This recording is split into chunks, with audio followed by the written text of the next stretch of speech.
Olá, quero te convidar a iniciar o nosso primeiro módulo sobre compensação de impostos. Aqui você vai conhecer de uma forma prática e simples esse conceito tão importante que serve tanto para as pessoas físicas quanto para as pessoas jurídicas. Lembrando que não é só o cenário empresarial que pratica a compensação. Nós fazemos esse processo no nosso dia a dia de forma involuntária e às vezes até sem perceber. Isso pode até passar batido por você. Então acompanhe o nosso curso. O que é compensar? O que está inserido dentro desse cenário que você ainda não conhece? Você está começando agora. Quais são as dicas que eu posso te dar para que você possa começar a trabalhar esse conceito? A ideia de compensar, ela remete a valores que já existiram ou que ainda possam vir a existir. Por isso que é tão importante você empresário, você pessoa física, trabalhar o planejamento tributário presente e futuro. Compensar. Compensar quando trabalhamos valores que já foram pagos. São valores que já foram recolhidos e que você, nas operações presentes ou futuras, pode utilizar para reduzir os seus impostos. Maria Paula, aonde que eu vejo isso no meu dia a dia? Você, pessoa física, pode ver isso nas suas despesas médicas, nas suas despesas com educação, em vários outros gastos, até mesmo no imposto que você já pagou, que pode ser compensado futuramente. Então, essa é a compensação do ponto de vista dos valores já pagos. Quando você trabalha com movimentações de compra e venda, a compensação também está presente. A legislação, pessoal, ela é clara quando ela fala que você, contribuinte, pode aproveitar o que você já gastou para reduzir os seus impostos futuros. Se a legislação não permitisse isso, ela estaria ferindo o princípio da cumulatividade. Mais para frente, a gente também vai conhecer que existem regimes tributários que trabalham os impostos de forma cumulativa e de forma não cumulativa. Existem impostos que a gente pode compensar valores que já foram pagos e impostos que a gente não pode. Porque cada tipo de imposto, pessoal, para que a máquina ela possa girar, para que a máquina tributária ela possa funcionar, ela trabalha com regimes de apuração. E esses regimes de apuração, eles podem ser compensatórios ou não. E a cereja do bolo, o foco central, o ponto principal da compensação, que é reduzir a carga tributária. Então, a gente pode dizer que a compensação, compensar, ele é o pontapé inicial do processo de planejamento tributário? Eu digo para vocês que sim. Então, você que está querendo fazer um planejamento tributário ou que quer conversar com algum profissional da área e que deseja trabalhar este assunto, comece a compreender o que é compensar. Faça um desenho do seu trabalho, faça um desenho da sua atividade, conheça, procure um profissional, veja quais são os valores que já foram pagos, que você pode trabalhar dentro da sua apuração, veja as movimentações de compra e venda, o conceito de despesa, o conceito de custo, o conceito de resultado, que são termos contábeis e termos técnicos, mas que estão presentes no nosso dia a dia. As despesas nada mais são que uma conta de telefone, um médico, uma despesa com educação, os custos, os valores que eu precisei para produzir algo. Se você é empresa, por exemplo, que é uma indústria que produz aí lâmpadas elétricas, você precisa de fio, você precisa de material de embalagem. Então, são todas essas operações que, no final, elas reduzem a sua carga tributária.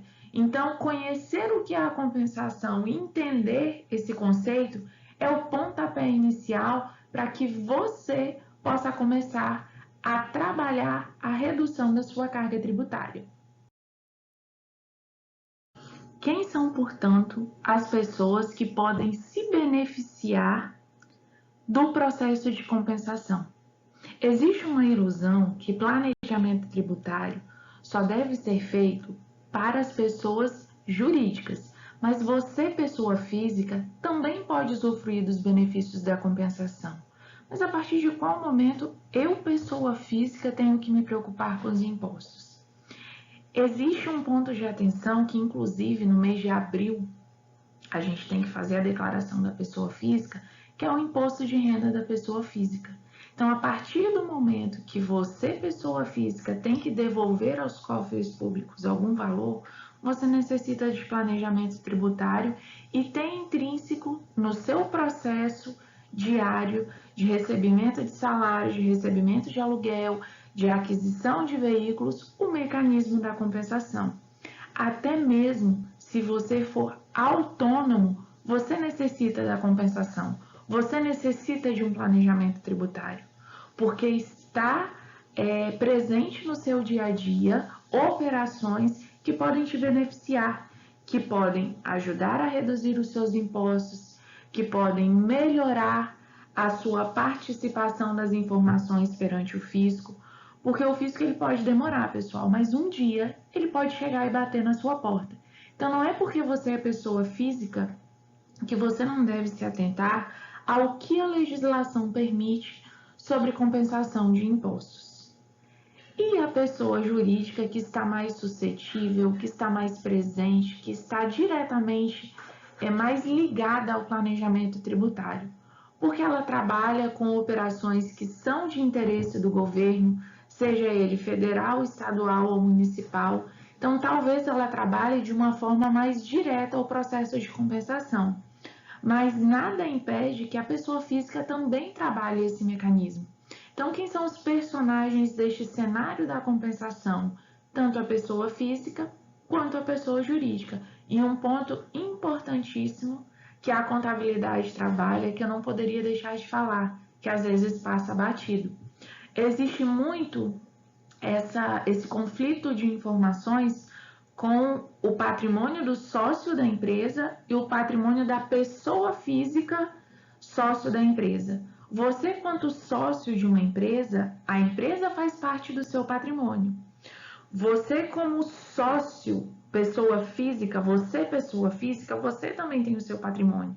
Então, nós devemos entender que os gastos da pessoa física não são os gastos da pessoa jurídica. E que esses gastos da pessoa física, eles não podem compor o cenário de estudo da compensação da pessoa jurídica. Nós chamamos isso tecnicamente da contabilidade de princípio da entidade. O que é da empresa, o que é dos sócios, é dos sócios. É muito comum, pessoal, no meio profissional, no meio de planejamento tributário, alguns empresários falarem, poxa, mas eu gastei isso na minha pessoa física, então tem que ser compensado na pessoa jurídica. Eu quero que a empresa pague esse valor. Isso é errado. O sócio, ele recebe prolabore, que é o seu salário. Nós, trabalhadores, recebemos salário, que a empresa deposita todo mês na nossa conta. O sócio, ele também recebe um salário.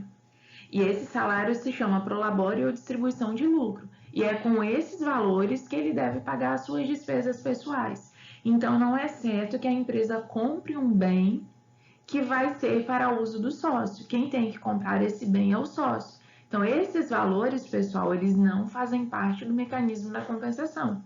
A compensação, ela só trabalha valores que são legais, ok? Para finalizar e complementar o nosso módulo, eu trago para vocês aqui 3 dicas, para que assim que terminar esse vídeo, você possa começar a desenhar o cenário da compensação na sua pessoa física. É um dever de casa que eu deixo para você. Aonde que você vai encontrar o conceito de compensação? No artigo 20 do Código Tributário Nacional, o ponto mais importante e inicial do processo de compensação é você, profissional, conhecer o que a legislação traz sobre esse assunto. Obviamente que cada imposto tem a sua legislação específica e os seus comandos específicos, mas comece compreendendo, leia o artigo 20 e veja o que você faz no seu dia a dia que se remete à compensação. O segundo ponto, na prática, como que a gente começa a detectar o processo de compensação? Como eu posso começar a conhecer ele? Primeiro, por meio dos regimes de apuração. Depois que você identificar qual regime de apuração que você, pessoa física ou você, pessoa jurídica, apura seus impostos, comece a compreender o que é cumulativo e o que é não cumulativo. São dois temas que também serão abordados aqui no meu canal dentro do nosso curso de compensação e que são temas de extrema importância para que você possa vender um planejamento tributário ou para que você possa fazer o planejamento da sua empresa de forma correta. E por último, conhecer os tributos que você está trabalhando, sejam eles federais, estaduais ou municipais. É importantíssimo entender, pessoal, que cada tipo de imposto possui uma regra específica, um mecanismo de apuração específico. Então, a regra, ela é geral. Todos os impostos, eles são dotados de capacidade de compensação.